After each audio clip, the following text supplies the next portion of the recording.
on him, to be honest. I'll make sure I pass that along. You moved out. You changed your offices though, so he's not like right there in the hallway with you anymore. I know. I had to move up to the big boy office, I suppose.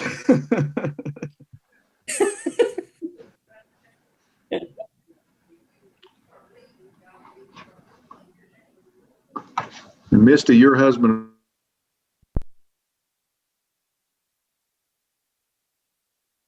Talk to your wife all the time. This meeting is being recorded. You have several times. Yep. How you all doing? I kind of like Mike too. I won't say I have a man crush on him, but I like. He's a good guy. So. What happens? Make it a bromance, not a man crush, a bromance. How's that? A bromance. Yeah, yes. There you go. Far more politically correct. Oh, you all will both definitely be hearing from him later, I'm sure.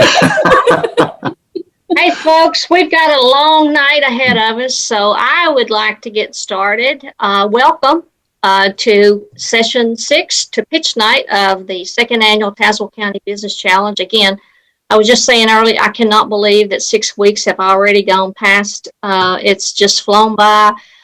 Thank you to each one of you participants for your patience, getting all those emails from me and staying with it and staying committed. That means a lot, and I know it means a lot to Tazewell County for the commitment you're making to start and grow your business in the county. Just a quick reminder of some of the things that's going to take place tonight. Remember, each one of you have 8 minutes to pitch your business idea. And then Pam is going to be my timekeeper and somehow notify you if you start to run over your 8 minutes.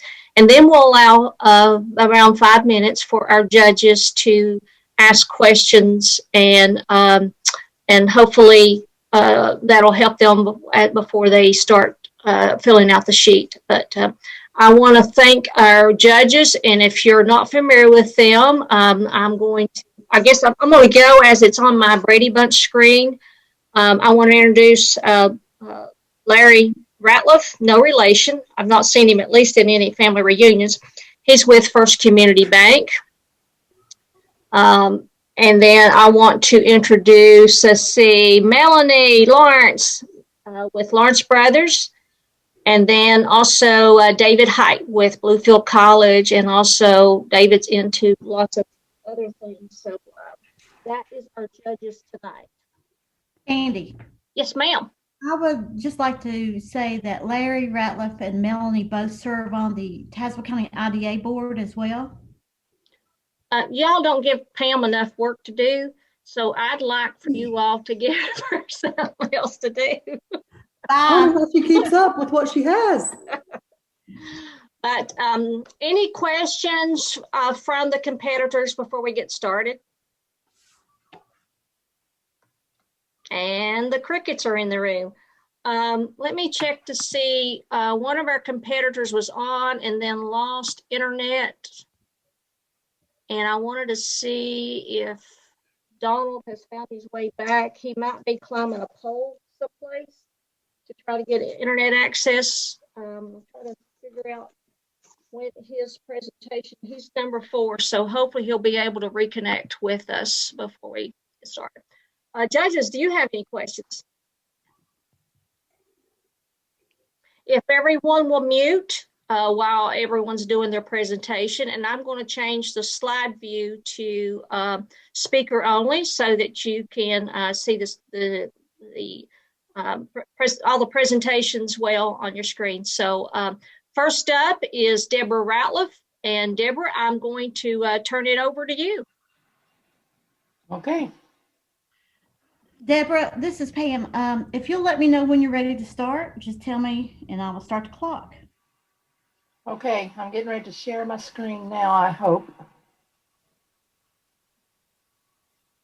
No pressure. How's that? Is that good? Yes, and if you want to put it on presentation mode, that would be good. I will do that if you give me 1 second.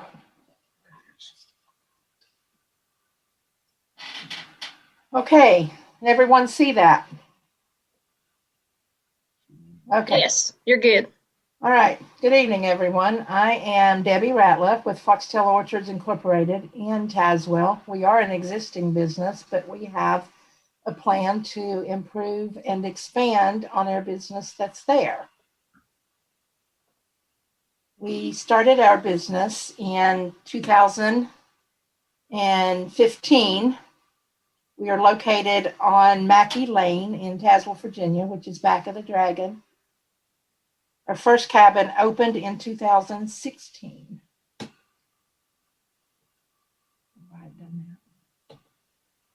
Okay, our business plan tonight is to present the idea that we see for the property that surrounds our rental cabins, which we have 2 at the present time, with the 3rd one under construction. The cabins sit on 7.81 acres, and there's a total of 17.81 acres on the property. The total property that's there has a total of 114 apple trees at this time, but these are old trees. They've not been taken care of, and they are not productive. The only way that they would be used for our new business plan is for the pollination of the new trees. We'd like to plant a new orchard on an acre of the property. It's located at the front of the road on back of the Dragon, and we think that that would help add to the aesthetics of the highway. We also have plans for different activities at the orchard, such as decorating for Christmas, allowing our local photographers to use the place as a backdrop, and other activities according to the seasons. The first 2 years, we would be a developing orchard because the trees that we're planning on planting, it takes 2 years for them to bear, with hopes of being a productive orchard by the 3rd year. In the future, the distant future, probably, we would also like to have a little gift shop, country store on location, and carry different items from our friends and neighbors that are crafty. This is a picture of the property. There is, like I said, this is right on the road from back of the Dragon. This is actually looking at the property from the road. The cabins sit up to the left of this actual meadow right here. After we did a lot of research and we've been in contact with our local extension agent, Mr. John Blankenship, we've decided to plant the foxwhelp apple tree, which is a cider apple. Our plans include being able to furnish apples for other businesses, such as the Tumbling Creek Cidery that's located in Meadowview. They, however, now have their own apples, but we would hope that this would be an addition to their crop, and hopefully that we could help keep our crops local. In the future, we would like to hopefully have our own cider brewery on location. But of course, that's contingent upon financing. The zones that this particular apple grows in is, of course, in our zone, and it is an heirloom. They harvest in late September. And as I said, it takes 2 to 4 years for them to bear. They are fast growing according to the research. And in the meantime, while we're waiting it to become a productive orchard, we won't have any other cost other than maintaining the trees, which is the water requirements and keeping them free from other pests, I guess you could say. The employee that we're going to add as part of this challenge will be responsible for caring for the orchard, but until her services are needed at the orchard, she will be employed as caretaker and help with the cabins as well. And the good thing about this business plan is our rental cabins will be our main income source until the orchard matures and starts becoming productive. We already offer the chance for the bikers and sports car enthusiasts and other tourists to come in and sit down, sit back, relax, and see the scenery that we have to offer in Thompson Valley, and also to ride the back of the dragon. We would like to think that this orchard would be an added benefit of the rentals and attract other customers. At this time, we have the only cabin rentals in Thompson Valley that are located on back of the dragon, and according to our research, would be the only orchard in this area as well. We hope to be a favorite place for people to visit in any season.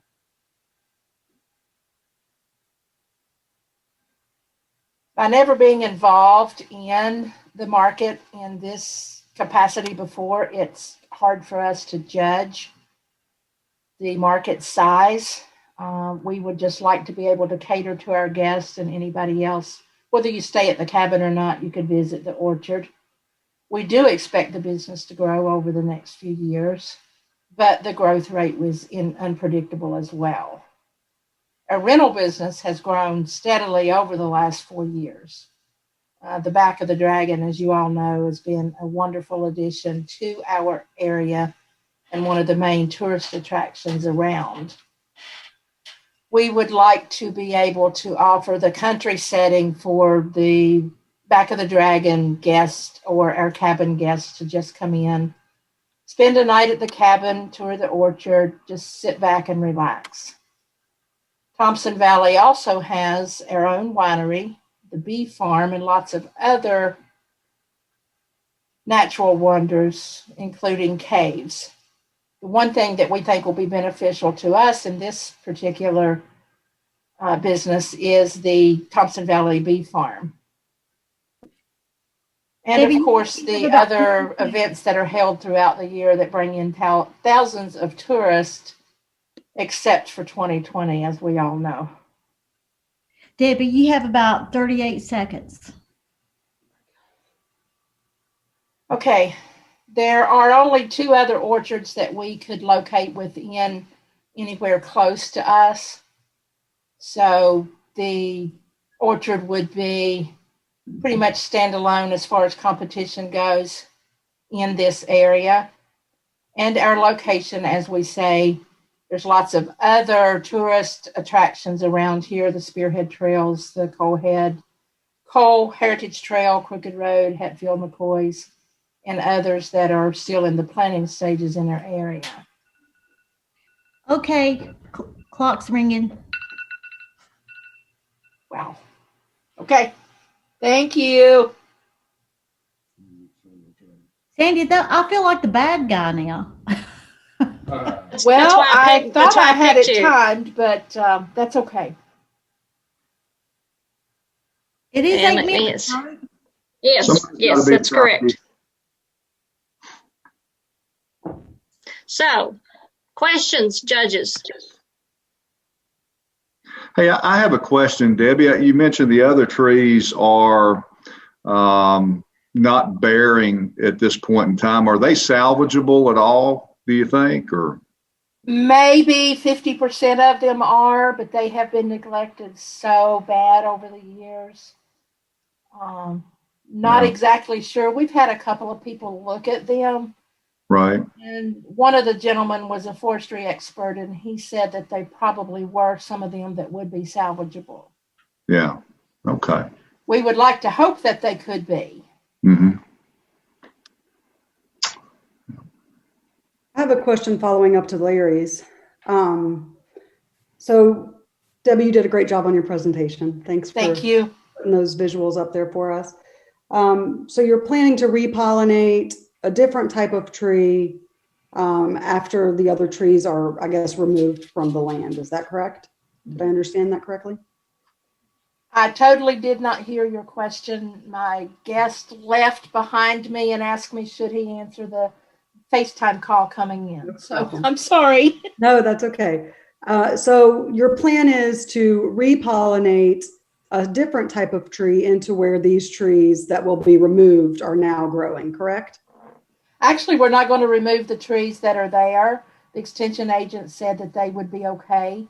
But Okay. yes, that is our hope, that some of those that are there will be able to pollinate the new trees. Okay. I didn't get into the particular details. My son has talked to Mr. Blankenship, who is his neighbor, by the way. So they've had extensive conversations on this. But that is our hope, is that the trees that are there, will help in the pollination of the new trees. Okay.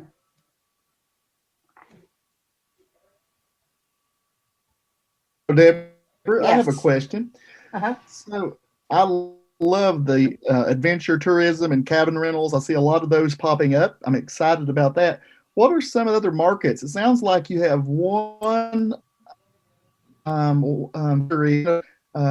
Are you looking at other products, other ways to sell your apples? I mean, it sounds like you've got the income from the rental cabin, and then you got the apples. So I'm trying to understand what other what could the money help you with if you won this competition? If we were to win this challenge right now, the basic thing would be getting the land prepared and ordering the new trees, which are $39.99. I'm not sure if that's shipping included or not, but you plant 109 trees per acre.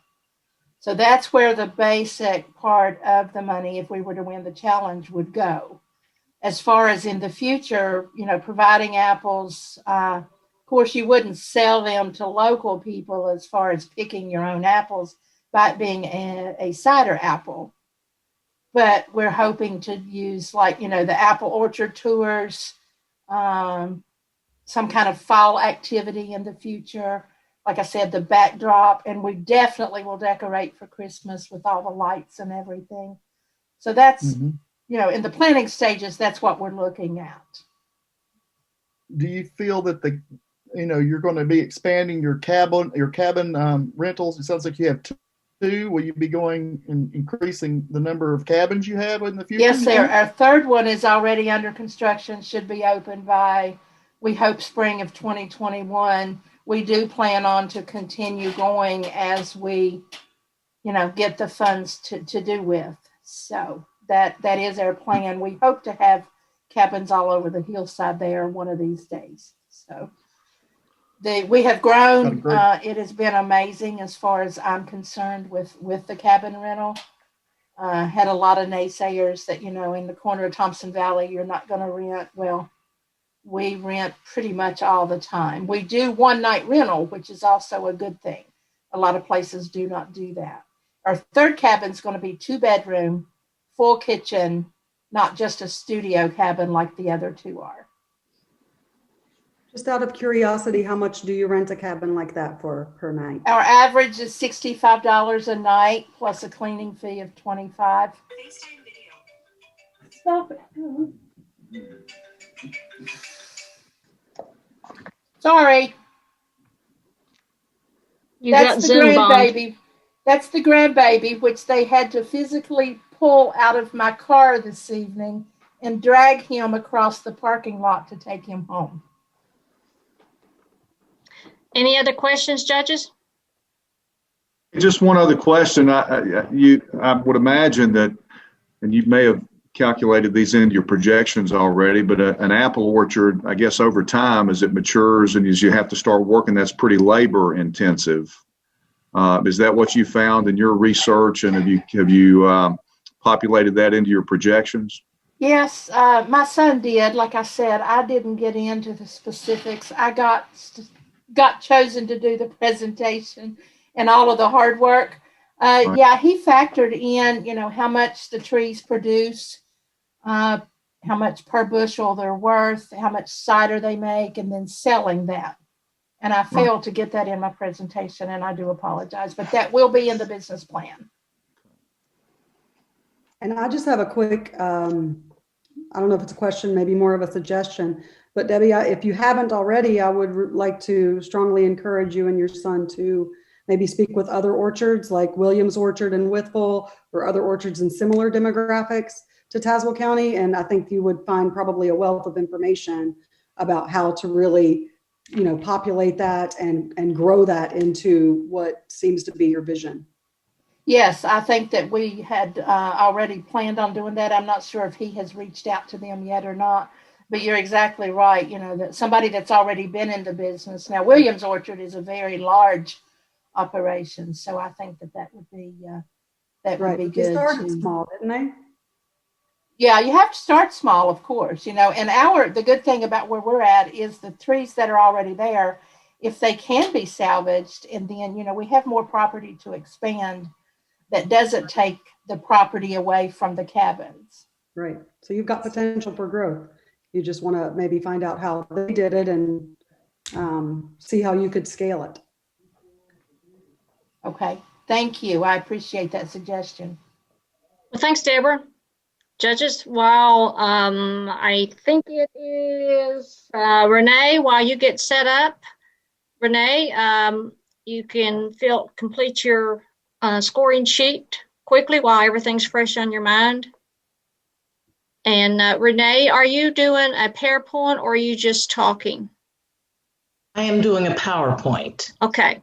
So if you want to go ahead and hit share screen, you're welcome to go ahead and set that, get it ready to go. And when the judges say they're ready, we will be ready.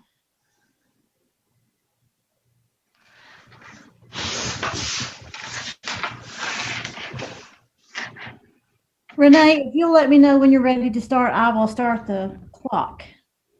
Okay. Are the judges ready for me to start? I'm ready. Have they finished their tabulations? Okay, I'll start. United States Postal Service. I lived right there in Tazewell. I had to drive all the way to Johnson City, Tennessee, just to take my entrance exam. So that was in 2013 when I identified a need for a test center here in Tazewell. That same year, Chris, who works for the town, said that he too has to drive all the way over to Johnson City for testing for promotions right here with the town of Tazewell. Having some audio issues on my end. Of the Tazewell Test Center, our administrative office is located at 516 Carline Avenue here in Tazewell. We can be reached at either of the number. Can you hear it now?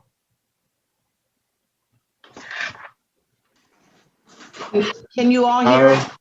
I don't hear it right now. Did you hit pause? No, I paused it. Someone I thought said they couldn't hear it. Yeah, I think we were all having problems.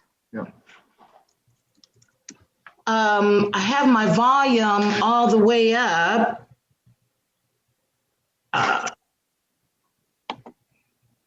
Let's see. Let me try this one. I can hear you, Renee, just fine. So I'm not sure what's going on. Okay, let me go ahead and. Renee Perkins, owner of the Tazewell Test Center. Our administrative office is located at 516 Carline Avenue here in Tazewell. We can be reached at either of the numbers on the screen or send us an email at tazewelltestcenter@redphone.com. The mission of the Tazewell Test Center is to provide reliable test monitoring services, adhering to a strict code of ethics regarding all test material. We facilitate and proctor exam sessions to clients in a controlled environment that cultivates integrity. Business is conducted in a professional, courteous, and timely manner. Having lived through the COVID age makes us more mindful of the importance of exploring and adopting technological innovations. I'm sorry, I'm not hearing it.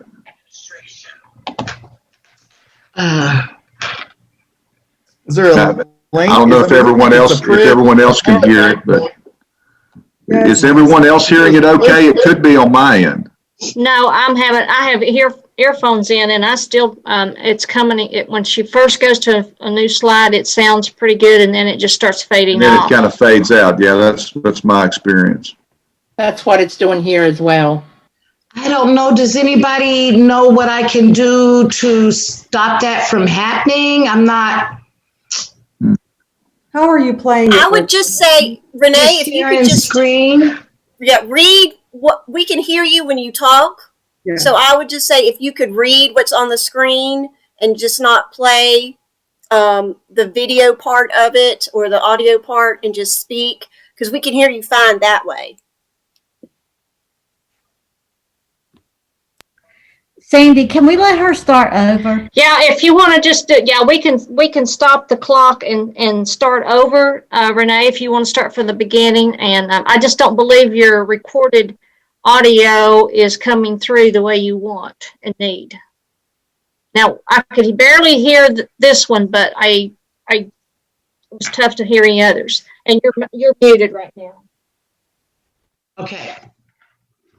Now, can everyone hear me now? Or Yes, you let us know when you're ready to start, and I will start the clock again, okay? all right, we'll go ahead and start. I'm not really sure I'll try and stop the volume. I mean, the talking as we go. Of course, here, I think we all heard this screen. My name is Etheloma Perkins. I am the owner of the Tazewell Test Center. Our administrative offices are located at 516 Tazewell, Carline Avenue here in Tazewell.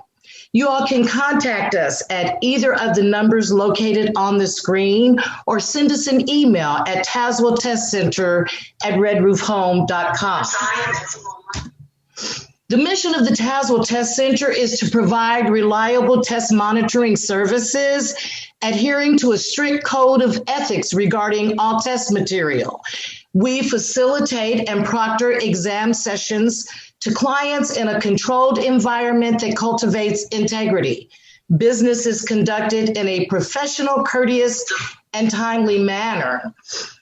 Of course, it is important, especially we've all found in the time or living through the age of COVID, it's important for us to always explore and adopt technological innovations that will help to improve test administration, as we're having to learn that in all industries.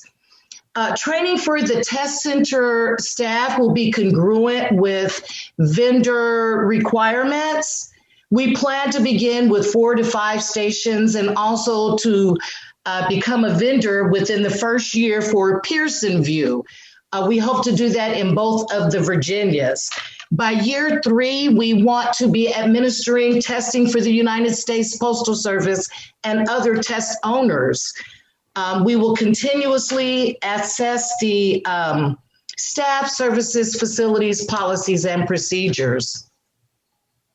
Some of the things that we can expect to do in our test center will be to check candidates' ID, distribute exam materials. We're going to monitor the test rooms to help enforce time limits and compliance. We'll be prepared to answer questions concerning the examination procedures. We're going to collect, check, and count examination material. We will report rule violations or other unusual occurrences that happen during the examination to the proper authorities. We're going to also notify the appropriate people if we have equipment malfunctions. We will be prepared to input data into exam databases. We may serve as a receptionist, read routine instructions to candidates, and we may even transport highly confidential test material from one location to another. The Tazewell Test Center's 3 major our competition will be the 3 major campuses that are located within a 30-mile radius. Although in my research and speaking with people at Southwest Virginia Community College, I have found that this is not a major source of income from them. The students are able to actually register themselves for the test and pick the location where they would like to go and take their test. Our test center's competitive edge will be that we are available for testing outside of normal business hours, including weekends. Our normal operating hours, years 1 through 3, will be Monday, Wednesday, and Friday from 8 to 5. we will be profitable because right now people have to drive to other parts of the state to take exams to meet licensing requirements. We're in a good location because we're in a rural community. We have many professions that require certification and even certification on an annual basis. So what qualifies me to take on this undertaking? Well, I'm not sure if you all remember back in the 80s when Japan implemented a process called TQM, or Total Quality Management. Well, I might be dating myself by telling you this, but I actually worked at the United States Postal Service during that time. The Postal Service implemented this process, and I was selected as the Quality of Work Life Coordinator. In this position, I was in charge of implementing a process that was aimed at improving relations between craft and management. I trained all of the craft and management employees in that position. In 2007, I became a contractor. I went over to Bluefield College and administered the civil service exams for the state of West Virginia. And I did that through 2010. During that same time period, I became employed for Dish Network. I started there as an agent, transferred to supervisor, and then to travel trainer. In my position as a travel trainer, I traveled to Manila, Philippines, Leon, and Mexico City, Mexico, and all around the United States conducting certifications and trainings. Overall, I would say I have about 16 years experience in this field. Our first year projections estimated annual revenue is $24,964. At the end of year 5, we will be working full-time. We will have added additional vendors, and we have an expected revenue of $44,740. Testing Center in Tazewell? I love it. Thank you for your attention. Thank you. I'll be happy to answer any questions. Judges. Renee, are you guys up and operating right now? No, ma'am, we're not. We're still in the planning stages. Okay. Renee, that was 44. Your projections were 24,960 the first year and 44,000 by year 5. Okay. Years 1 through 3, we project to be part-time, going full-time with additional vendors by year 5. Okay. And the testing center, you mentioned the civil service exam, but the testing center would be available for what kind of continuing ed testing? Are we talking like stuff like insurance, investments, like yes, the CPA, sir. Continuing ed, exactly. Just different things like that? Yes, sir. Okay. Exactly. So do you have a projection of how many people you would see coming through on a weekly basis, monthly basis? I have been trying to get that information, and I do have a contact at Pearson VUE who does not have those statistics for our area. They do the testing over at the colleges, as I mentioned, and I've been in contact with Southwest, but they don't have any exact data to share with me either. Hey, Renee, let me comment. I'm glad that the audio didn't work because you come across as very enthusiastic about what you're doing. And I think that was more effective than the audio that you were playing initially, to be honest with you. Well, thank you. Thank you. Renee, I'd like to make a few comments too. I agree with Larry. Your presentation was awesome. And one thing I love to see in our area is this is unique. I work at the college. We don't do testing. Right. It's just not in our area of specialty. Right. But so this is a unique business. And what I really think is interesting is, there's a couple opportunities you probably thought about. I recently went to get TSA pre-check certified at a local. I'm in Johnson City right now, actually, but there's no other place close by. So you got the TSA pre-check. There's several HR certification tests that you have to go to Yes. Beckley or Absolutely. Knoxville. So, and also you may want to think about, because of our limitations of technology, a video conferencing center. So a lot of times when I've helped students interview, they have to a proctoring center to do a video interview, and that's just an enormous market alone. So yes, just might want to add that. Mm-hmm. Thank you. Thank you very much. Yes, I have a friend who has a bail bonds license, and he has to go all the way over to Radford. There was a time he had to go to Richmond, so he's into Radford now. And then I know that there's just so many things that we can bring into the test center. I'm really excited about starting it. And how so long have you got an estimate for your labor? I'm sorry, Emily. Sorry. How long have you been working on this project, Renee? I actually, as my sister-in-law, the first person on the screen, when she applied for the U.S. Postal Service, she had to drive all the way over there. And then I thought, wow, you got to be kidding. You have to drive all the way to Johnson City. And I was actually talking to Chris Hurley. I don't know if you guys heard this on the presentation, but he told me the same thing. So right here with the town of Tazewell, when you put in for a promotion, you're required to do certain testing. And he too has had to drive to that same test center all the way over in Johnson City. So I've been thinking about this for a very long time, probably since about 2014, but the actual planning, I've just started very recently. Renee, how long do you think it will take to get all of the different permissions to be a certified proctoring center? What's your forecast for that? Well, you're going through a lot of different. Right. I plan to start with Pearson VUE, and they say that you can actually be up and running within a month with Pearson VUE. And so right now I'm just trying to actually nail down a location, and I have some really good ideas that I'm researching. But I don't think it's going to take very long at all to just, get started, the initial testing. And of course, licensing and everything like that will not take long.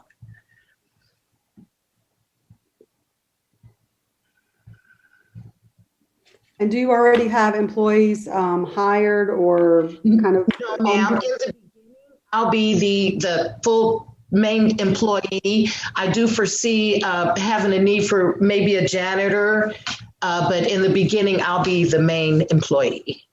Okay.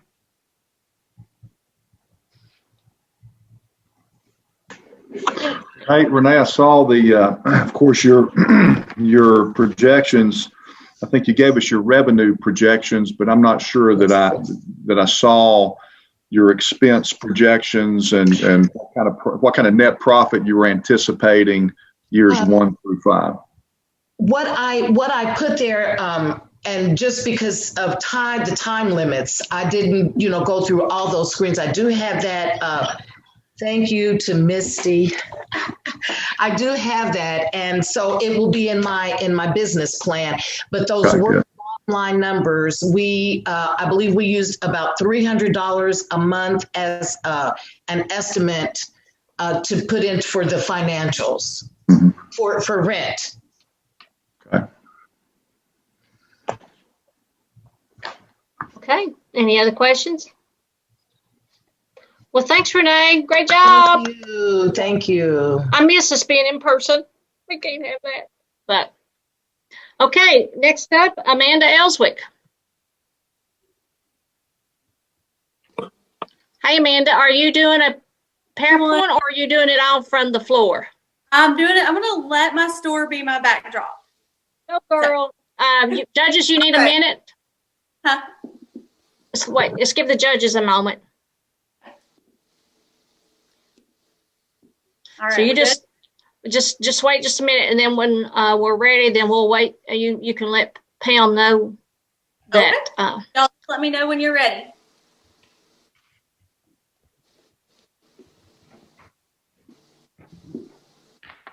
I'm good.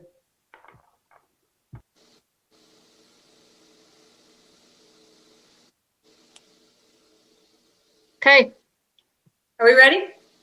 All right, Pam, I'm going to start. Okay. All right, so I am Amanda Ellswick, and this is the Classy Closet. We are in Richlands, Virginia on Front Street. This is my brick and mortar location. We have been open for 7 years now. We started just right up the street in a smaller location and expanded within 3 years. We started out as consignment. That was free merchandise to fill my store. And I reinvested the money that I made from the consignment into boutique merchandise. And today, within a year, we were 100% boutique. So I have a website, and we rent 2 locations inside of Mercantile stores, which is in Tennessee, which is 30 to 50 other vendors. While this does generate income for me, it's not my primary focus. I kind of use it as a marketing technique for us because we've seen a lot of traffic. These other 30 to 50 vendors are bringing in their customers and new customers. And so I've used it as a marketing technique. So because I've seen a lot of traffic to my website. Anyways, so I feel like my competitive advantage here in the Classy Closet is my customer service. My favorite thing is when someone is in my store on the phone or telling somebody where they got something, and they'll say, "Oh, I'm at Amanda's," or, I got it from Amanda's. I feel like, that's what I've worked so hard for, this repeat customer base. And that's what I want to build with my online community, because we all know consumer behavior has changed in 2020. We're all staying home, shopping online, not getting out as much. When the pandemic hit, I had always had a website, but I didn't nurture it the way that I guess I should have, because my primary focus was my store. And when the pandemic hit, I got it up and running and fully functional, more than it's ever been. And our sales grew 206% just this year alone. So with this growth, brings me to my goal and what I would do with $5,000. So I want to tell you about my current system in play. I use Square for a point of sale system in store, and I use Big Cartel, which is an e-commerce platform for my website. And these are both user-friendly and fairly inexpensive, but they're just not getting the job done for me. I feel like we've outgrown these. So how that works, everything in my Richlands store is also available online. Our current system, we have to manually input the inventory into both systems and manually take it out, just for the sake of not overselling and making our customers happy. I hate to have to send the email, "Oh, hey, I'm sorry, what you ordered wasn't in stock." I feel like that's bad customer service. It's costing me money, and I'm having to offer discounts to try to gain their business back. So what I would do with the money is I would convert my system to an omni-channel solution with Shopify. So this is going to allow me to put my inventory into one location. I put the inventory in, and then I can sell it online. I can sell it in store. And then it's going to bring on 2 new sales channels through Facebook. I'll have a Shop Now button, and then a Instagram. I can do product tagging. So in addition to those, I will have an integration with a different way to pay. But back to the social media really quick. Our sales are projected to grow 20% just by offering those. So currently, when you're on my Facebook or my Instagram, I always try to add swipe ups and direct links, but it's just going to be easier if the customer can do within 3 clicks, can purchase whatever they want. And that's just the way of the world and how consumer behavior is changing. Another way is how consumers are paying. So we will be able to have an integration with Tazewell, which is a buy now, pay later option. So customers can choose Tazewell at checkout, and they can pay over 6 weeks. So the processing fee for Tazewell is 6%, but I project that customers will actually be spending more to offset that initial expense. Sezzle alone, our projected sales will increase between 20 to 40% just by offering Sezzle. Their client base is, I believe, like 180 million, customers are using Sezzle. This has just skyrocketed throughout the last year. So the initial finances of using Shopify will be the hardware for my store, which will be $500. Currently with Square and Big Cartel, Square is technically free, and Big Cartel we pay $40 a month to use that. And free and inexpensive isn't necessarily always the best option. We've outgrown those options. So our monthly fee for Shopify will be $189. And then, of course, the processing is pretty comparable, except offering Sezzle will be 6%. But like I said, customers will be spending more, so that will offset that expense. So with this system, we're going to roll out some marketing campaigns. I was a little scared, being a 7-year business, that customers, I guess, would have a hard time navigating, through, they changed their website or whatever. But what I found, my social media isn't changing. It's just going to be easier for them to shop. So we're going to do training videos on those. We're going to use search engine optimization through Google.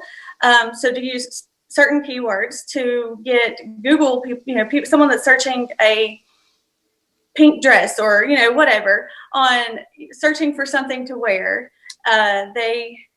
it will be the first boutique to pop up on Google. So that's one campaign. Another is, of course, introducing ourselves more. If I want to have that competitive advantage with other online boutiques, which is, a very popular industry right now, I want people to know me, and that's why I have the competitive advantage locally.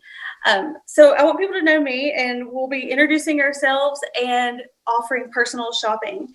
So currently it's myself and I have 2 employees, and we're all, different demographics. I'm a 30-year-old mom. My mom also works for us. So whatever you're looking for or whoever you want to shop with, this is something that we're going to implement. And then we're going to offer a birthday club and a text app to roll out, hey, we've got new arrivals. Just, text it straight to your phone, text you the link. And then, of course, discounts.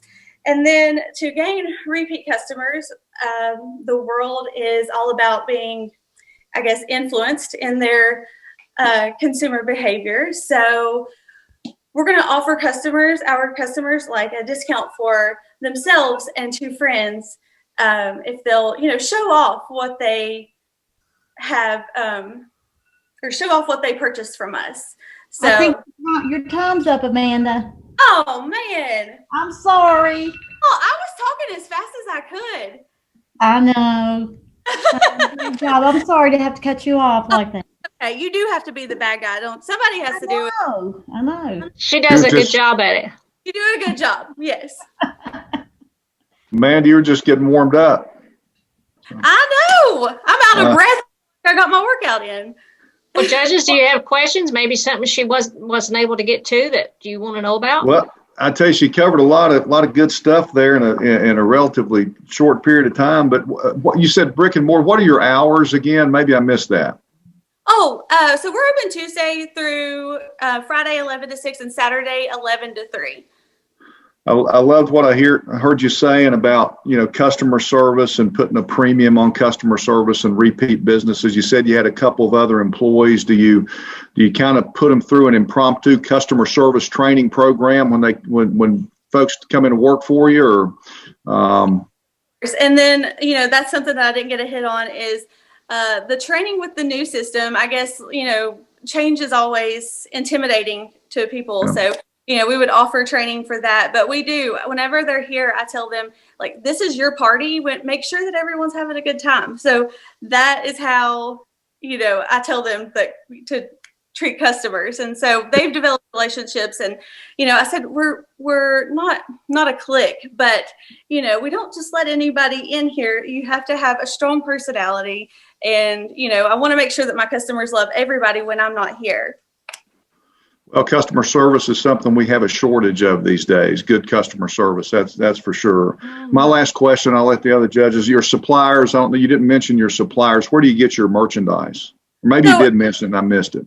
Yeah, I didn't mention that, and that's like one of those. I've been doing this for 7 years, but we go to the market. Of course, we haven't been able to this year. We've had to get innovative with that as well.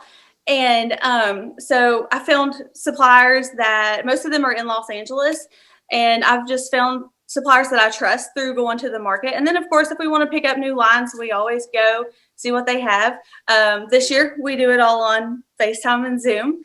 But everybody's been really great about that, and I have people that I can trust to offer quality merchandise for my customers. Thank you. Amanda, you did a great job in your presentation. I love your enthusiasm and passion for the business was tangible. So I'd say that's one of your greatest strengths for sure. Thank you. And I also love how you started your business in consignment, almost as if you didn't have to put any money in or any capital in. I'm sure you did. Sweat equity, right? You had to put in, and then you were able to build up and make it into, a profitable business. So kudos to you on that. Thank you. My only question for you would be, what has your year-over-year growth looked like over the past 7 years? And what are you basing this coming year's growth projections on? Okay, so throughout the years, our sales have increased. I forgot to mention that we, at 1 year, for 2 years, we did have a store in Abingdon. So I base each off of, in store. So they're all separate to me, even though they are the Classy Closet under one sales. But so each year in store, we have grown in sales by 20 to 30% of the previous year. This year has totally, so projected wise, honestly, throughout the summer when people could come back out and, we weren't so worried about, we were still worried and taking precautions, but, that was a great pick me up. And I think people are eager to support small businesses. It's just that we're in this pandemic right now. But if anything that we're taking out of this year, I think that people are realizing, support your local businesses and the local businesses that you go to and ask for a donation for your organization, So we've seen a lot of love and a lot of support this year. And then, here in Richlands, our market is, I guess, smaller. We have I have a lot of customers from all the surrounding areas that actually get to come and shop with me in the store. But that's why I want to increase my online presence so those customers can get to know us. And, when I'm working in the Mercantile in Tennessee, people be like, oh, I saw you on your social media. And, that's really nice that people are actually coming to my social media. If I get them there, I can get them to my website. Right. I think you've really hit the nail on the head with really providing that personal shopping, almost like a concierge experience. I used to sell jewelry, and by doing that, I was able to vastly increase sales just by being a personal shopper, not just for women, but for men. Yes. So I would encourage you to get into that business if you haven't already. But, getting it out on social media, obviously as a young mother, you realize how important that is. So I think you're definitely on the right track. Thank you. One more last question. Amanda, I love that you've been in business 7 years. Congratulations. That's the big hump to get over. So I'm kind of a techie nerd in a lot of the online commerce stuff. That used to be something I did a lot of a long time ago. What is your percentage online sales versus your bricks and mortar sales? Okay, so I did go back and look at that, and I'm not going to base it off of this year. Or would you rather know this year? Or I can tell you just historically, an average since you've been online. Okay, ever since we've been online and we've nurtured that business, so typically from last year, we have about 100 online orders a month. This is last year. And then this year, so customers coming into the store, we would have about 150 sales a month. And then this year, of course, it's been different and the roles have really reversed. And so our online presence has carried us through. So, around 150 purchases, individual purchases a month, and then sales wise. And, with the spike right now, it's, I don't know, 50 so far this month, which is not bad. But we've had to get really innovative. Black Friday is a huge deal for us, but we always treat Small Business Saturday as our Black Friday. So I've had to get innovative with that. So this year we're going to do almost like a reservation type deal because I want to get people inside of my store while I get this. So that's one of my other goals with this website is to be like, oh, I see that you like this, but you might like this too. And also like, to getting them to our social media and be like, oh, this is what it looks like on me. Here's a full outfit. And one thing I didn't get to say is my role is, marketing, branding, buying for my business. And when I'm buying, I buy a full outfit. So you can come here and get your jewelry, your, shirt, pants. The only thing I don't carry is shoes.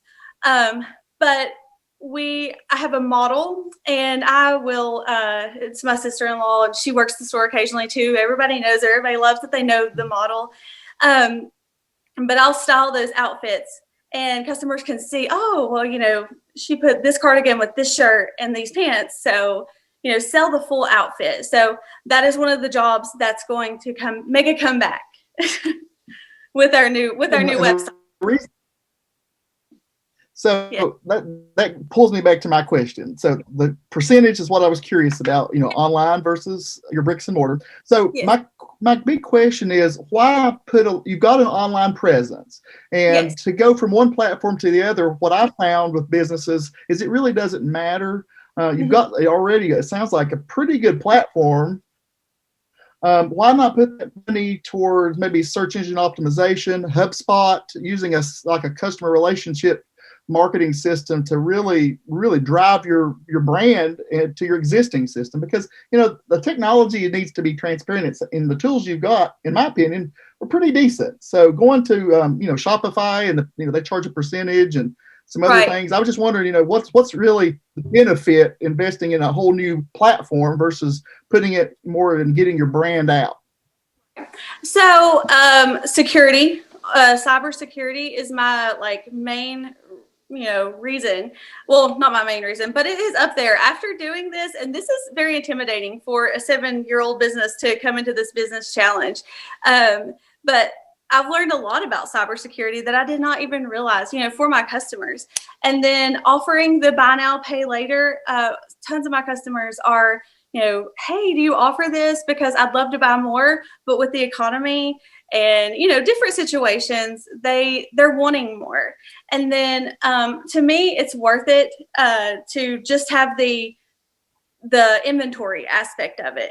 I'm having to go in and manually do everything right now. So if it could all just come out of the one location that I put the inventory in, sell it on 4 sales channels, the sky is the limit.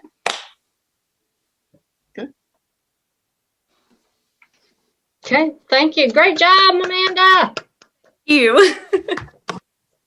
Okay, our contestant number 4 came early, tested his PowerPoint slides and so forth, but I think the internet crashed on him. So I want to ask the judges that if we can get him sometime over the next week or week and a half, either I can record it and send it to you all, but I really feel like he'd put a lot of work into this, and I don't want to penalize him for technology because we all have had to live and die by that since March, just because we're online. Would you be okay for that if we can? I've sent him text and I've sent him emails, so he's not responding, so he's probably really unable to get access. That's fine with me. Okay. I'd be fine with that, Sandy. Okay, thank you. Okay, Blake, so that brings you up next. Awesome. Good evening, everybody. Hey, Blake. What's going on, Larry? So first of all, Amanda's going to be a pretty tough one to follow there. We'll give it a run. First, are the judges ready yet? Okay. Okay. So, Pam, I guess let me go ahead and jump in. Go ahead. Today, I wanted to talk about really what the objectives of my overall presentation and what I hope to convey to you guys. I want to share what the vision of Cold Town Taps is, what the thought process behind our business model is, what has been the economic impact thus far. We've been open 5 months, and then why should you guys choose to invest $5,000 into my business plan. So our mission is simple. Cold Town Taps is based on the idea that life in the coal fields of Southwest Virginia is unique and cannot be replicated anywhere else in the country. Our mission is to celebrate our home by pairing our special heritage with quality beverages and dishes and truly highlight the beauty of our local heritage. So how have we progressed so far since we opened on June 25th in the middle of a pandemic that was not on my radar when I decided to be a restauranteur? We created 30 jobs in downtown Richlands with a full-time equivalency mix of 14.75. I branded Cold Town as a community collaborative house where we're not just a for-profit institution that takes from clients and patrons and grows our own pockets, but I really wanted to make sure that there was a point where we were focusing on helping local nonprofits. Year to date, we have raised, in the short time that we've been open, $30,000 for local nonprofits in Richlands, Virginia, and all of those funds will stay in the hands of the people and directly impact, community members in Richlands. We thrive on local talent from live musicians, authors, and artists. We have. It's kind of interesting for the coal fields. We have become the live music venue that a lot of people in the Tri-Cities are talking about, and that was never really on my radar. But we've hosted some really good artists, and I've learned that once you're in that music community, everybody reaches out and wants to come share in that experience, and it adds to the overall atmosphere for patron experience, which is one thing that I really wanted to make sure that we were providing, unlike anywhere else in Tazewell County. We are, believe it or not, on target for our 1-year revenue projections, despite the pandemic. So when I started the project, I did a FOIA request and pulled all of the mills tax data from the town of Richlands and hit a middle of the road mark. And that first year, I was really pushing for $600,000 in revenue to grow to 1.5, 1.6 over a 5-year period. And we are on target for that particular number. The one thing that was really interesting that my overall goal was, for so long, we in Tazewell County built the Tri-Cities. We built the Princeton area by taking our dollars out of Richlands, out of Tazewell County, driving, spending those funds there. And what I've seen since opening, we've seen tourists from, the Mid-Atlantic region, New England. We've had a lot of bikers that have come through the area that have stopped, simply because of the great work that we've done on Google. So we've actually, put Richlands on the map as far as we have a place for everyone to stop and have a beverage or a good meal. So this is Cold Town Taps. This is the Miner's Bucket. It is a fully loaded commercial kitchen. And I talked to a few people that thought I was bringing a carnival food truck to town, but this thing is a 8.5 by 24 foot, fully loaded and fully operational commercial kitchen. And as I've, learned in the restaurant business, we have a lot more space than a lot of your mom and pop restaurants out there. So I'm pretty proud of that. Products and services. We have locally produced craft beer, hard ciders, and wine. We have a full service menu highlighting gourmet burgers, appetizers, smoked wings, delicious entrees. We've expanded into merchandise where we're doing shirts, hats, hoodies, that sort of thing. The conference space, which is extremely unique. My day job is financial services, and a lot of times to take the pressure off of meeting with a client, I'll go to a place very similar to Coletown and use, one of their conference spaces. So I wanted to make sure that, when we opened the restaurant, there was a meeting place for professionals to come and utilize with clients. That way, it was a very low pressure atmosphere, and then they can go sign paperwork back in their office. We have gotten into the business of doing private parties. We modified our hours a little bit, so we are now closed on Sundays and Mondays, and we are renting the space. All food included. The space, alcohol is not included in that due to ABC restrictions, but we've had our first party for a physician at the retiring from Clinch Valley Medical Center, and it was absolutely spectacular. The team really did a great job there. And then, like I said earlier, we have unofficially become the live music venue of the Coalfields. So here are a few of the sample items that we offer. One thing, banker going to restaurant owner, that I'm used to just snapping my fingers and seeing things happen. But what I've learned is it took a lot of skill development with our kitchen team, where you saw our first menu was extremely basic and pretty easy to develop. And then now, Chef Jody and his team have really gotten to the point where they're a well-oiled machine, and we're starting to crank out some pretty amazing entrees. So I'm really excited to see what else happens in the future there. So where do we go from here? How do we keep growing? So there's two projects that I have on my radar, and I want to get them done by spring. Complete the Atkins Lounge. So above the restaurant, there is an old apartment. I want to convert that into a cigar and bourbon and whiskey lounge. There's nothing like that in Southwest Virginia. I think even the 9th Congressional District, the closest one that I've seen is just outside of Roanoke in Lexington. And then, I did all of this planning, and the one thing that I really forgot to include was Mother Nature.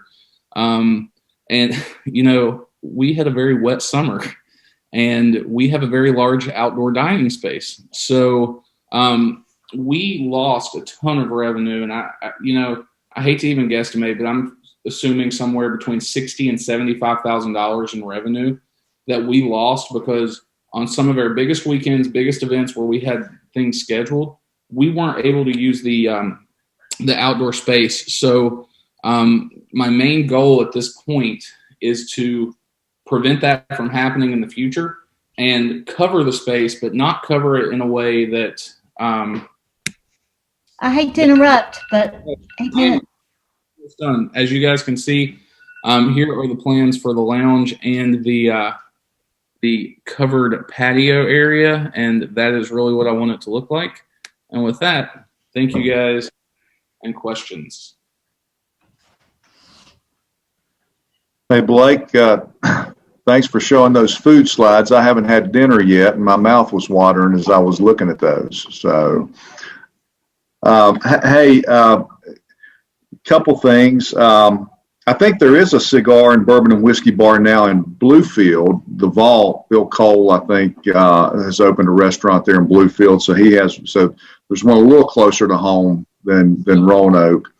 But with regard to your chef, I mean, obviously restaurants are going to succeed and fail based on their menu, based on their food, the quality of their food. You got a nice venue. It's a nice place to go and enjoy a meal and listen to some live music and so forth. But your chef is obviously a very key person there. Does he have an equity ownership in the business, or?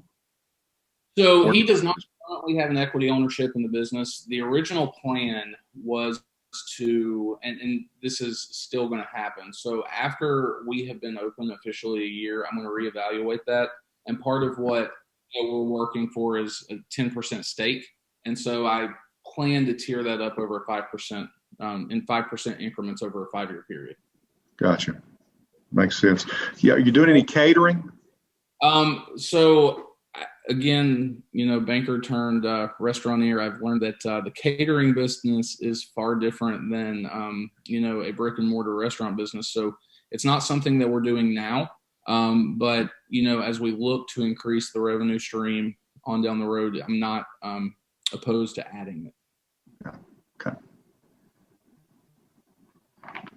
So, Blake, what are some of your best marketing tools? I mean, you have a small community. What percentage of the community comes to visit, and what could we do? What do you feel like you could do to really increase the marketing and people into your business? Well, I'm glad that you asked that question because that's what I've been fighting for the last 5 months. So we originally started with a lot of social media advertising. And what I have since found is that I'm reaching a limited population. Okay. So not everyone in the local community is either on Facebook or follows us on Facebook or Instagram, TikTok, Snapchat. We have all 4 platforms. So what I've done, I looked at the cost analysis on buying billboard space. So first of all, that was ridiculous because you can only hit one area and the cost is around $350 to $400 a month for that one particular billboard. So what I've done, I basically took the billboard idea, bought 4x8 banners, which I've worked with a few business owners and a few property owners to work out an agreement where I can actually put those in key locations. So now I'm covering 20 spaces for $500. So that's going to help us from that standpoint. We've introduced online ordering. And so I'm usually, I've got a great IT consultant. He's doing a great job managing a lot of the tech that's going into the restaurant. And so right now we're working with the Google platform to, and I am so sorry, I forget the term. Is it geolocate? Geolocation? Geo mapping? Yeah, geo mapping. Geofencing. Geofencing. So, my IT consultant's doing a great job on getting that up and running. And then, we tried radio for a while, and I found that was not exactly the best way to advertise, especially in this market. And then where we're pulling a lot of people in, other than Google, is word of mouth by the artists that we're bringing in. So it's my job to make sure that the people that are coming and playing there are of quality and not quantity. And that's what I'm really making sure that hey, I might have to pay a little bit more for this particular band, but they'll bring 300 people versus some guy that's going to bring 5 people. So that's one thing that I'm really focused on in that space and partnering with them.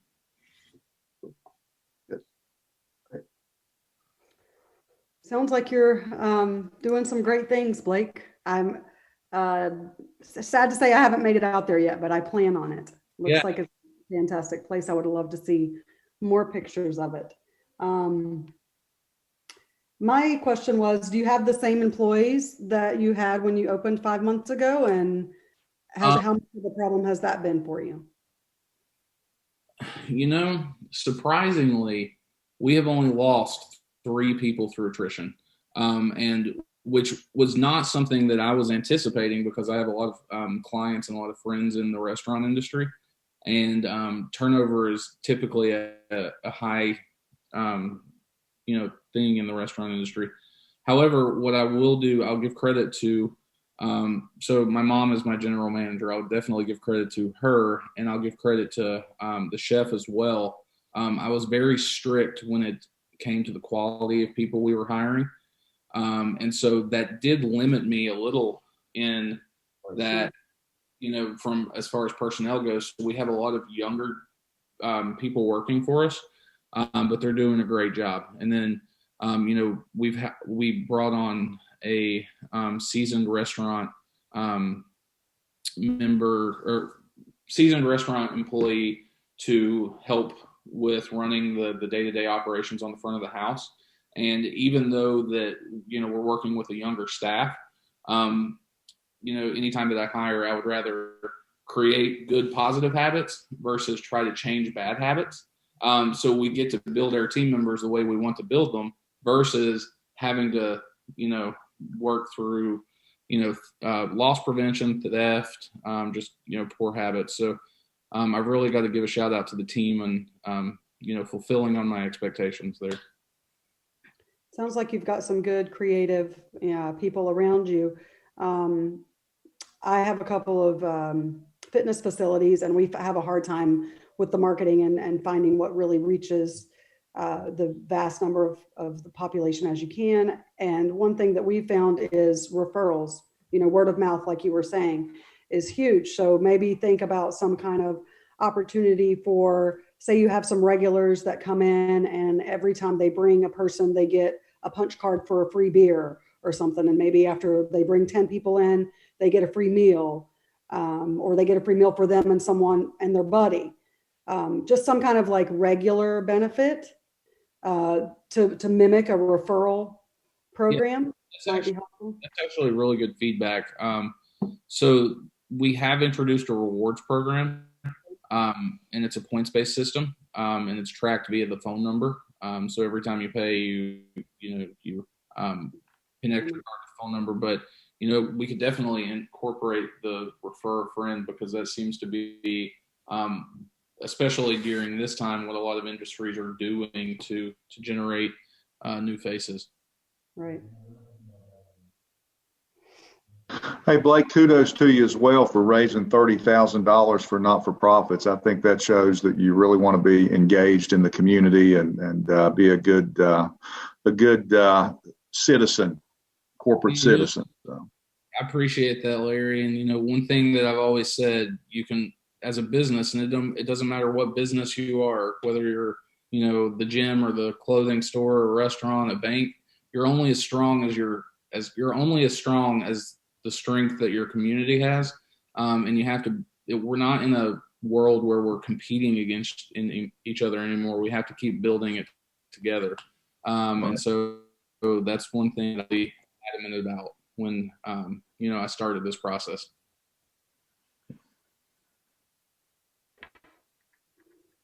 Okay. Any other questions?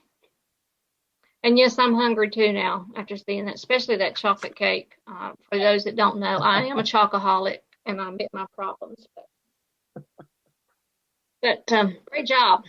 Our sixth presenter, or supposed to have been on the list, has not showed up and has not responded to emails this week. So I think she got scared and decided I don't want to do this part. So she's obviously dropped out, but would not respond to emails. So she heard about Melanie's reputation, I guess, and didn't want to. Melanie does scare me. She is kind of scary. Larry. So that will be our last and final will be Mr. Bill Haver. So Bill, take it away. Judges, do you need a few more minutes first? I'm sorry.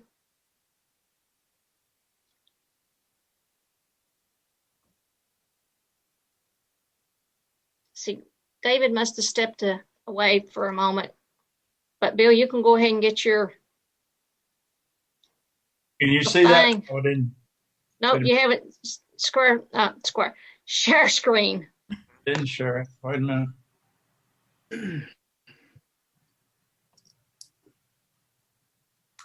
Hit the share screen on the bottom of Zoom there, Bill. Share. There we go.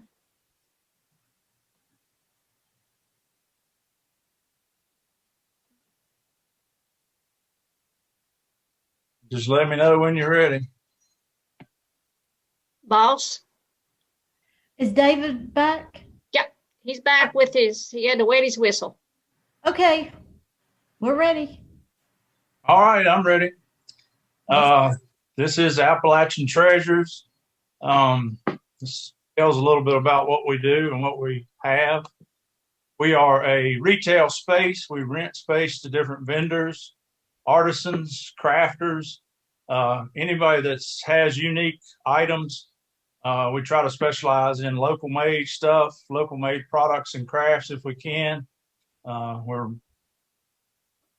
really heavy into secondhand furniture right now. That's one of the things that's working well for us. But we provide the sales staff and the retail space so that vendors can just work on their products, not have to deal with selling things. We keep accurate inventories of all sales. We do marketing and advertising to attract a wide customer base, and we provide the clean, safe, secure store. What makes us unique is our customer service. We've talked about that a little bit tonight, but we feel like our customer service is second to none. It was one of the things when we were doing our research that we found really makes a difference with our customers and with our vendors that want to be in a store that provides service like that. We have a clean, friendly store with a great location, and we offer a large variety of different products and ever changing inventory so when you come in 2 weeks in a row, you don't see the same products here. There's something different all the time. And we keep our level of craftsmanship and quality of items very high. A little history about Appalachian Treasures. This time last year, we were just no more than a concept. December of 2019, we did close on the property that we're in now, 2348 Virginia Avenue. From March to June, we were renovating the building, put a whole new roof on, painting inside, ripping out some walls, and worked on our signage on our main sign by the road, and then signs on the building and windows. In July, we started selling a little bit of furniture ourselves, stuff we were buying at auctions, or we cleaned out a few estates and some storage buildings and things like that. And some furniture we repaired, some we just cleaned up. In October of 2020 is when we actually opened the store. We had our vendor move in, and we started opening the store on a regular basis to customers. Now we have 5 different vendors that are renting space from us, and our customers are coming in the stores. We're open Wednesday through Saturday from 11 to 5. This is just some pictures of our stores. Our booth rental rates are $1.25 per square foot per month, and then we charge commission on the cash register on top of that. We've got booth sizes that will accommodate anybody. Right now, we've got people that are taking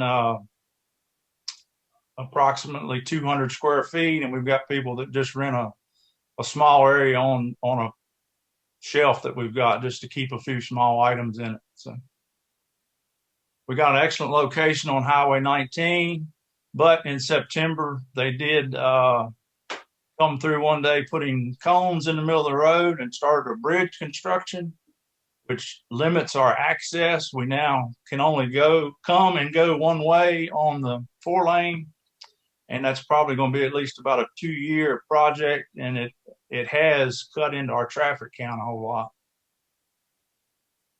These are a few different items that we've got. The little bear is one of our vendors. He's a chainsaw carved bear. That stands about 2 feet tall. He's a little cute fella. We've got some jewelry, handmade jewelry that we sell. This is one of our vendors, Scattered Brains Jewelry. This is another one of our vendors called the Robin's Nest. They do a whole lot of secondhand furniture and home decor. This is some more home decor, and another one of our vendors that does Christmas ornaments and signage. Our marketing plan is, of course, we want to be visible from the highway with our signage at the stores. We think we've got that covered. We have a Facebook page. We put our specials on Marketplace. We put different pieces of furniture on there. That's working really well for us. And people see one item we have on Marketplace. They come to pick it up. They walk through the store. Usually they pick up something else, or they come back later and buy something else. Our vendors are advertising through Marketplace as well. word of mouth is starting to get out with repeat customers and things like that. We're working with Google Business to get ourselves established here and get the company name on this site. Plans of more marketing. It will be the Chamber of Commerce, rack cards, and at some point a grand opening. Our revenue, this is 2021 projections here. For the first quarter, we want to be doing a little bit about $2,500 a month for the first quarter, gradually bumping it up to almost 5,000 by the end of fourth quarter, with increasing booth rentals and then increasing sales as we add more vendors as well. For 2020, our projection was to break even, and we pretty well have done that. Although the projections were not in line with what we did, we still about broke even. We were able to get a CARES Act grant, and we did get the VCTA grant, but we also purchased some additional property as well. So we got more funding than we thought we would, but we spent more money than we thought we would too. Goals, what's left to do? Kind of the immediate stuff right now, we have 2 more rooms that we can finish. That's going to give us, can't see, I think it's a little over 300 square feet that we can rent and stock with stuff. And cameras, install cameras, a security system, that's a cost of about $1,000. Somewhere on the horizon, sooner rather than later, one of our heat pumps is going to have to be replaced. It's actually a 1993 model that we were able to patch together again, maybe get one more winter out of it, but we're going to have to replace that sometime soon, and that's going to be a cost of $5,000, which would be a great use of this funds from this contest. And then somewhere on the horizon, we need a 12 by 24 addition on the back. There is one 12 by 24. We can add a 12 by 24 and adjacent to that, and gain 288 more square feet more rental space. So that's kind of a quick rundown of where we're at, what we've done, and where we need to get to. So, is there any questions or? Good timing, Bill. Hey. That was great timing. Bill, I have a couple of questions. I think I saw you last year. I believe so, yes. And yeah, I love the. What I'm curious about, and I've seen some businesses like yours, is how do you reach your potential vendors? So, a lot of times what brings people to, specialty craft, antique, and kind of unique stores like yours is a pivotal customer or a cornerstone customer. I don't know what the term is. So how do you reach your vendors, and what do you think some of the driving products are that you sell that really kind of brings people in? And if we're out and about or at craft shows and things like that, or seeing something that is made locally, I just go up to them and tell them what we have and what we have to offer here. And so far, that's been what's worked for us. One of the biggest vendors I have now, I met at an auction. We were both there and both competing against each other, bidding on furniture. And when the auction was over, I told the lady's husband, I said, hey, we've got a store up here. I said, we're looking to add vendors to it. And within a week, they contacted me. And then within about 2 weeks, they moved in. So, one idea I think I had it last year and it didn't hit me until probably 2 weeks after we met, was kind of like a promotional thing because I know a lot of artisans, craftsmen who have products that they just don't have a venue like yours. Have you thought about maybe a way where you have a section close to the front where they could display for like a 2-month free period, so they don't have to pay the monthly fee, just to see if their product may move, and then use that as kind of a segue into a full-time, rental option or lease option for them? That's something we could consider. Actually, what we have done for the remainder of this year, we just kind of did a rent abatement, and we just decided to do a straight consignment, and just to get people in, see what their products were, and see what works, what moves, and how much space they need. We also thought about doing an open house just to invite the artisans and the craft people in, to let them know about it. But so far the word of mouth is getting in. We're adding more stuff. We had a lady bring stuff yesterday. We had a lady that was already with us brought more inventory today, and we've got a lady coming tomorrow to add another. Would be our 5th vendor. So there was a lady in Bluefield called Blue Mountain. I forgot her name now. Blue Mountain Mercantile. Larry, you may remember. She used to do some workshops, so she had a lot of commission-based things and consignment, and she would have the artisans come in and do some workshops too. So do you have enough space where you could have kind of like some events that draw people to your shop besides just the products?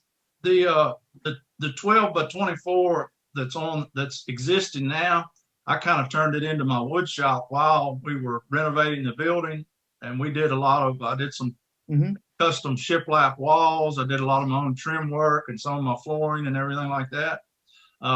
We have considered doing that, having a woodworking type thing there.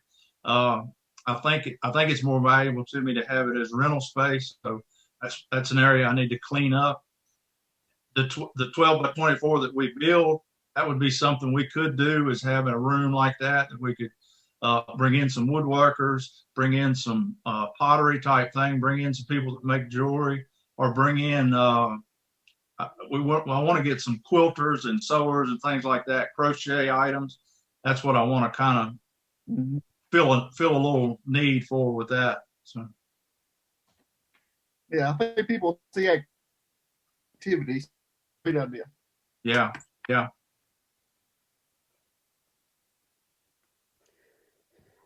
So, Bill, what were your sales for 2020? I know that's hard. You only opened last month, right? Well, for October, our gross sales were about $1,200, but we probably didn't open until the middle of October. So far in November, we're at $1,500. I really expect Saturday, and then with Small Business Saturday, I hope that those are going to be pretty big days for us. We're kind of pushing some Christmas items. I think between November and December, I hope we're going to hit over $2,000 each month. So I think it would definitely be a worthwhile opportunity to do some kind of open house. Maybe you do a Saturday open house on Small Business Saturday and just open it to everybody, kind of just get word out you're there, and that may draw in, both potential vendors as well as shoppers. That's our plan, is to try to plan something like that, like a grand opening on the Small Business Saturday. So. Hey, Bill, help me understand. You said your projections for 2021, first quarter, you're projecting about $2,500, $2,465 a month, and fourth quarter about $4,985 a month, and that looks like some pretty aggressive growth projections throughout the course of the year. Obviously, you think it's realistic. How do you plan to get there? How do you plan to get from $2,465 the first quarter of the year to almost $5,000 the fourth quarter of the year? Well, we've got more space that we're going to phase in that I can add renters to. So that's going to be an additional rent income. And then as the renters come in, they're going to bring more merchandise. So that jacks my sales up. So more, the more space we're utilizing and the more stock and more inventory we have, then our sales will be higher. Gotcha. And you said something early in your presentation that kind of caught my attention. Again, back to customer service, and You said your customer service is second to none, and we hear that a lot. It almost becomes cliche, but what is it that makes your customer service second to none? Well, when we last year, my daughter and I did this project together, and we did a lot of research, just going to different antique malls and different shops and things like that. And we would just kind of take note as we walked in. Did somebody greet us when we came in the door? Did somebody speak to us? Did they offer help? So we try to make sure that when a customer walks in, that's the first thing we do. Good morning, good afternoon, how are you today? And speak to them, welcome them, and then just let them know that we're here to help them, but we also don't hover over them. People want to come in a store like this and just kind of wander around and look at items and see what's here. So we just we try to make them feel at home and welcome, but we don't baby them too much either. And on the other side of our customer service, we have our second biggest vendor came to us because they were not treated well by the owners of another antique mall. And they just pulled all their merchandise out and came to our store. So we treat our vendors well. We treat them, with accurate accounting and everything. We're not going to shortchange anybody. So they respect us, and then in return, they're going to push our store, and it's kind of the whole community. If we can all work together, we draw customers in, and then it all thrives. Thank you.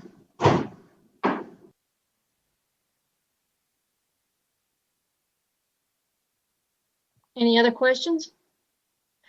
Bill, you should have introduced your sidekick there who was with you last year at the challenge. Hi. He's here.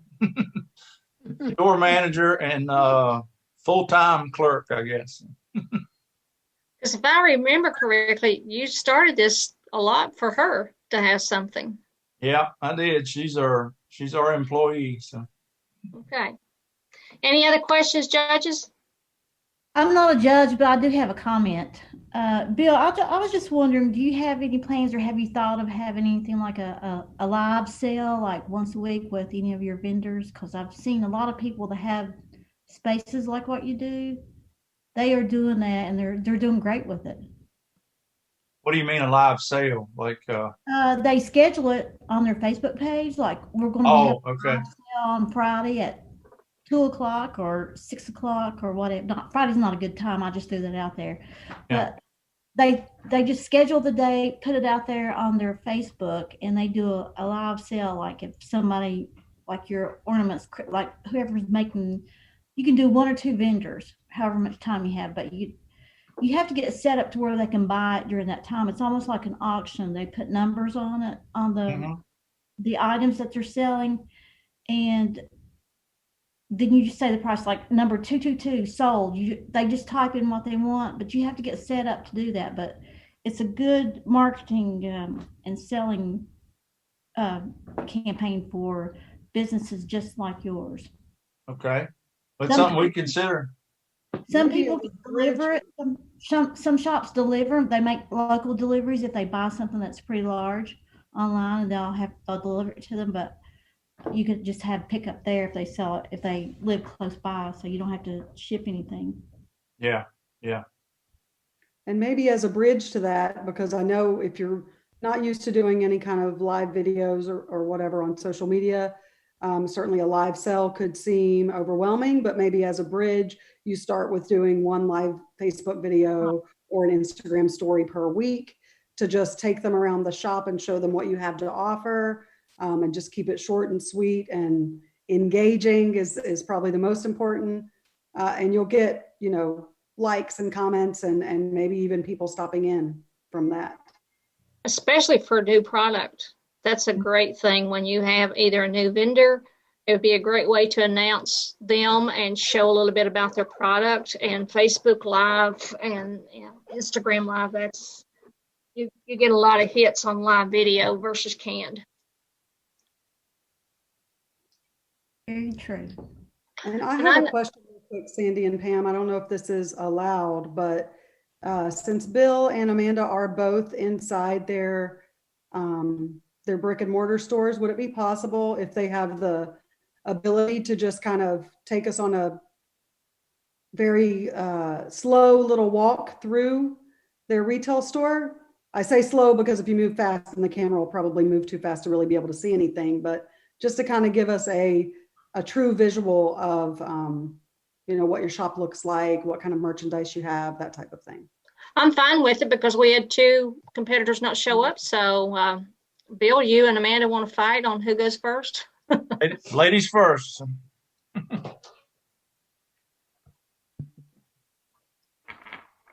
I love that. All right. 1 second. Mine's in my stand, and I'm gonna stop my video for just a second. Okay. It's gonna be an unflattering angle. Hang on.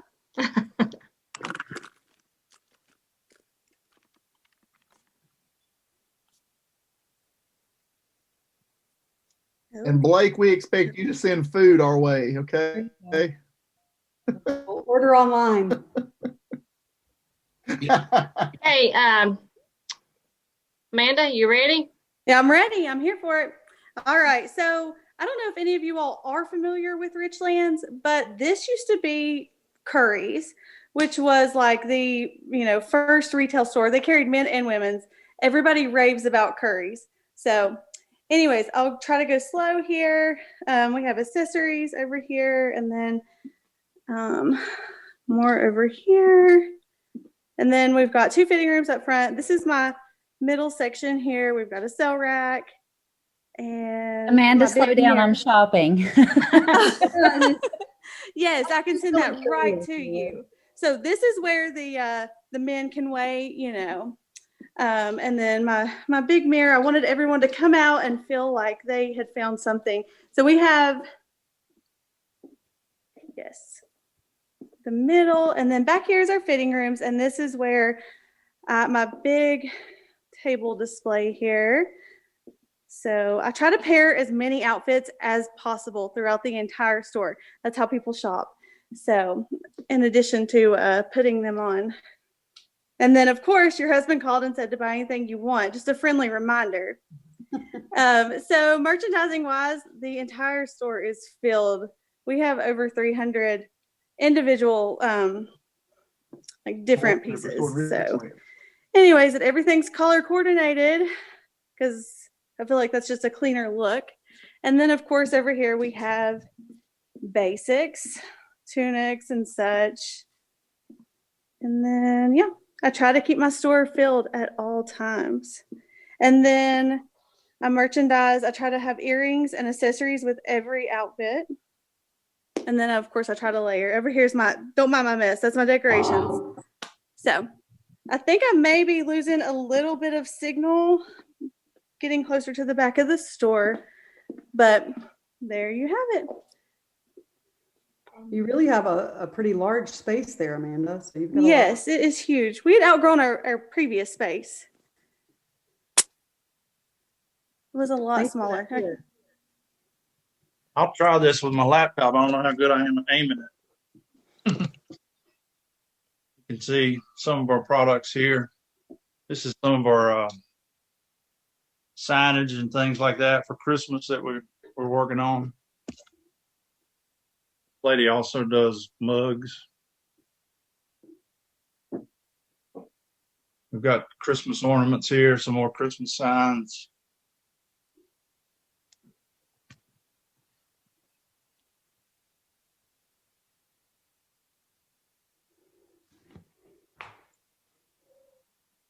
Just some of our furniture.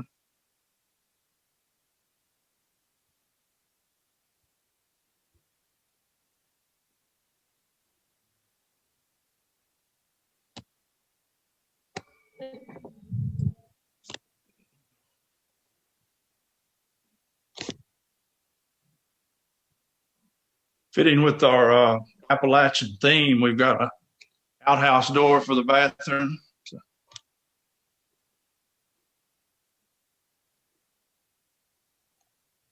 Is there a corn cob in there somewhere?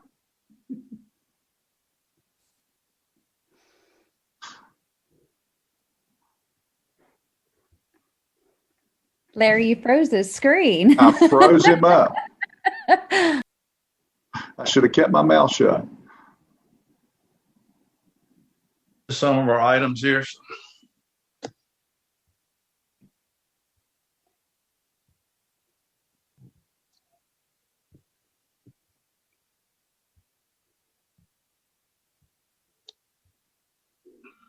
This is part of the shiplap wall that I did with the red, white, and blue.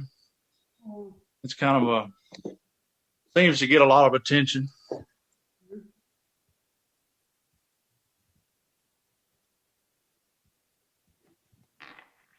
This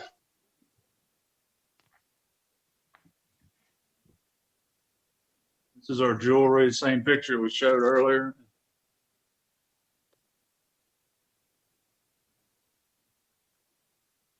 You have a good bit of space to build. Do you have that whole building? Yes. If you're familiar, Melanie, this is the old Caribbean tan building there. You probably recognize it from Good job converting it. Yeah. So that's it. Can I ask a question? Bill, if you had furniture that you wanted to get rid of, can we just call you up and tell you that we have some for sale, or how does that work? Yes, we take things on consignment like that. So can I ask a question, maybe of Amanda or Bill, whoever wants to answer it? What's the typical shelf life? Because I noticed you guys both have a lot of inventory, and keeping like cash flow going is usually, pretty hard, especially for a small business. So like, how do you guys make sure that you're continuously moving inventory so it's not stagnant? Like, do you try to order enough to get out within, a certain time period? I know we get new arrivals every day. And then if it's on the shelf for a certain amount of time, I have something that I call classy cuts. So I will cut something and it'll be, or, sometimes it's items that are like a doorbuster type deal, but 90 days. And usually it goes to like a sale rack, 120 days, $10 rack usually for me, just because of I'm always getting new stuff in. Gotcha. But it's rare. The rack that y'all saw in the middle, that was the $10 rack. So it's always a ton of stuff. Our situation is kind of like we're kind of mini stores within a store. So our vendors are in charge of their own inventory and rotating stock and displaying everything. We've got one vendor that's very good at rotating everything, and what she puts in sells and goes out the door, and she puts something else right back in its place. We've got another vendor that's the booth is a little more stagnant, so we're starting to see that already. So as far as what we do with our own inventory that we sell, our own merchandise, we put it in the store, kind of display it, take some pictures of it, put it in Marketplace. And then we've got a storage facility out back that we move stuff in there. And then we put our new merchandise in and take pictures of it. So we've kind of got this virtual inventory, if you will, of stuff that's on Marketplace. And then when people respond to it, we say, yeah, you come look at it. And then we can pull that piece out for them. So. Pretty interesting. Blake and Amanda, I could see a really fun and creative collaboration between the two of you guys, both in Richlands, right? Amanda and I have collaborated on a lot of things. So we did a women's weekend to raise money for breast cancer locally in Richlands. Amanda was instrumental in that and really helping us work on the auction that we did raffle ticket drawing for a lot of that stuff. So Amanda and I have known each other for years, so we tend to try to collaborate a lot. I mean, we bounce ideas daily.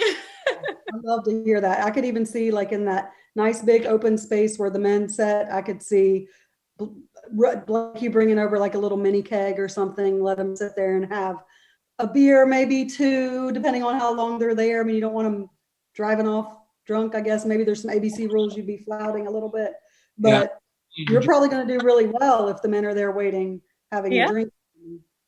Yeah, unfortunately, you can't do that in Virginia because of ABC laws. However, there's always a way to get around that, and we can probably work something out. Yeah, something, or a ticket where they can meet you at Coal Town Taps. Go shopping. I'll meet you down here. Something. Yeah, I like that. It's literally, I mean, it's less than a quarter of a mile from the place. So. Laura, you ought to be excited with this opportunities just hearing these pitches tonight as the chamber director. I would be if I were in your place. I absolutely am. So I was very excited that Mr. Haber actually mentioned, the Chamber of Commerce and a grand opening. And of course, Blake, he's already a member. And of course, I've spoke quite a few times with Amanda. I think she does a fabulous job. And Renee, I know you've been referred to me and you've been on my list to actually come and visit there on Carline. You're not actually very far away from our chamber building. And Debbie, you and I have talked before too. So a lot of you all, I'm just kind of glad to see again, and just excited about you all and the way that you're keeping Tazewell County moving and expanding. So it's exciting. And I just encourage all of you all to reach out to the chamber if you ever need any help, any networking. And of course, I invite all of you all, if you're not, to be a part of the chamber, because this month actually wrapped up my 1 year at the chamber. And yes, my first year at the chamber was the COVID year.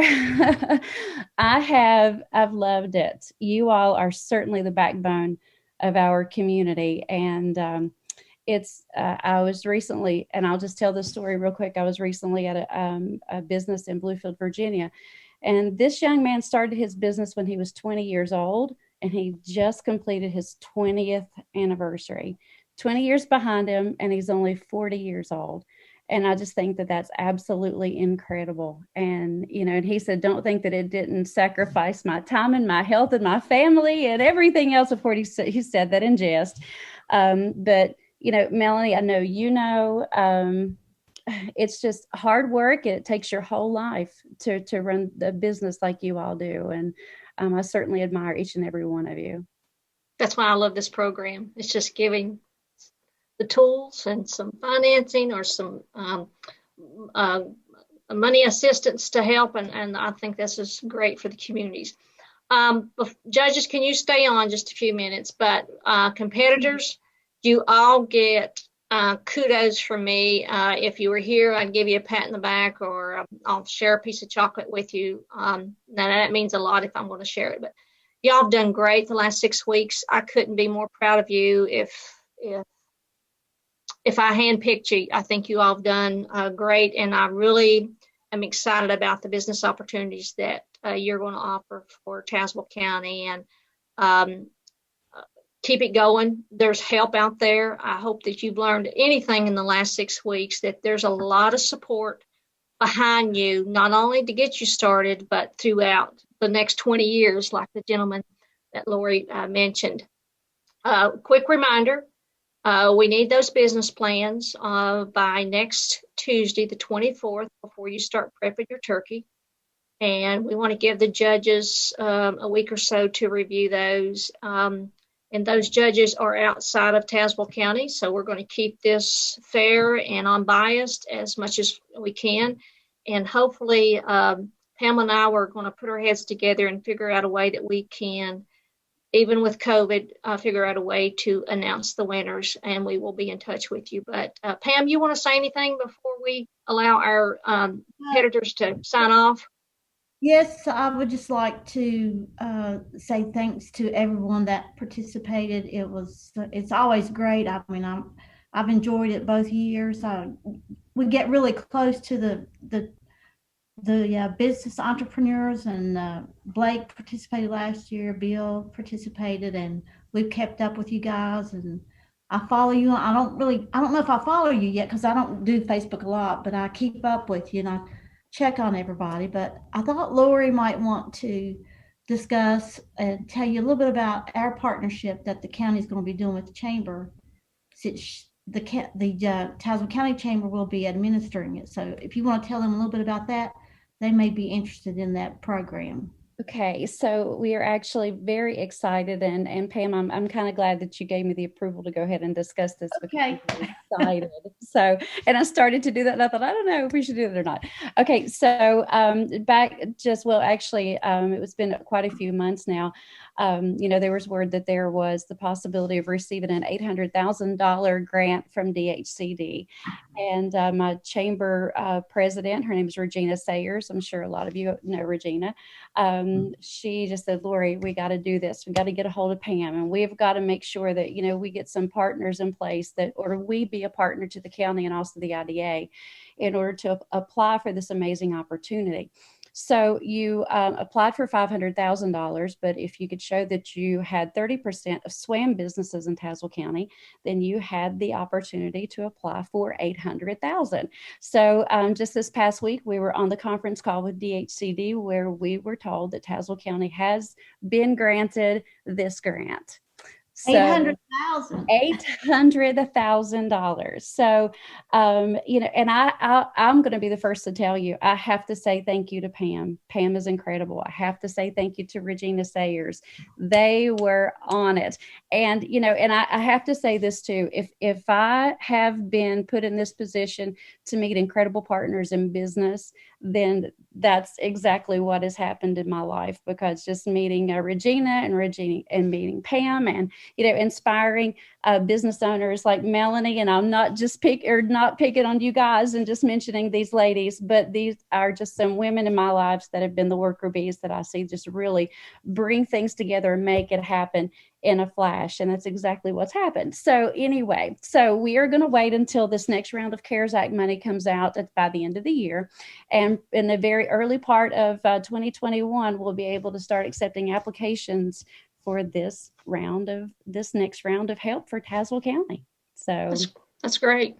Super. It's going to be for small businesses, right, Lori? Yes, I'm sorry. This is for small businesses, right? It's just some continued relief. And of course, we are going to continue to search for those people who have received no help at all, no assistance, and, help you move forward.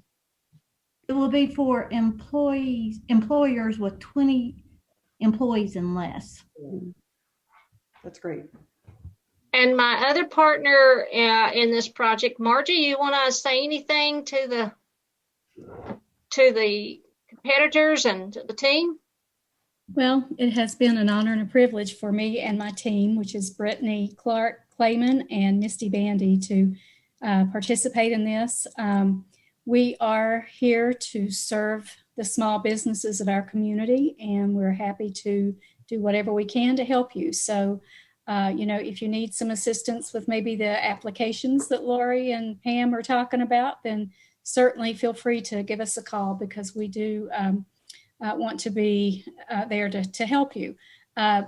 Brittany is pretty much, she specializes mostly in the marketing aspect. So she knows a lot about all of the social media aspect. And then Misty really focuses a lot on finance. So, and I get to bark out orders. So I'm having a good time. I'm really thankful to have them on board. But again, SBDC is here to help you. So just let us know anytime we can be of service. Hey, Sandy, one more thing. I just want to shout out to Margie and her team. I holler at her all the time. I mean, I holler at you too, but I'm not mentioning you, Sandy. No, but Margie and her team's great to work with. She's got little feet, but I had big shoes to fill when she left. But she's great to work with, and she'll do anything she can for any of you guys. And it's been a pleasure. It really has. And we ought to note that this would have never happened had it not been for our funders, our ward funders, and that's the county and IDA and the towns. So that's who gets all the credit. And for me, I want to thank Thompson Charitable Foundation for allowing VCC to be part and lead this program. I love it. I've done it for years. And if someone asked me what I want to do the rest of my life, it'd be doing this right here. Because just watching you all grow over the last 6 weeks, and just to see what you all have done, Blake and Bill, over the past year, you've took that dream and you made it a reality. That's what it's all about. And I want to wish everyone a happy Thanksgiving. I'm talking to the competitors, and we're here. And don't forget the 24th. I want your business plans. Okay. Hey, Sandy, let me ask a question before the competitors drop off. I guess you all worked with Margie to prepare your business plans. Did the Small Business Development Center play a role in helping prepare those business plans? Absolutely. Okay. Yeah, they were a big help to me. Absolutely. Yeah. They do a great job. They do. On all aspects of it. Brittany was emailing me things about marketing and getting set up with Google Business, and Misty's been up here 2 or 3 times working with our point of sale system and getting it set up. So they are an asset to the county, or to the area, I guess, really. So. No question.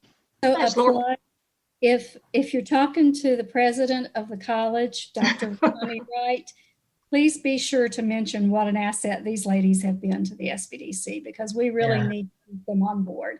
Our goal this past year for the Small Business Development Center, as far as new businesses to assist, was 110.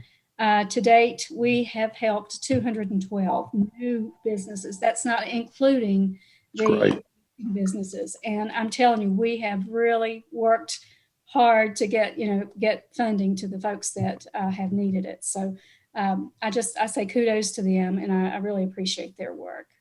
And Sandy, thank you as well, because of your facilitation, we have been able to pull this off.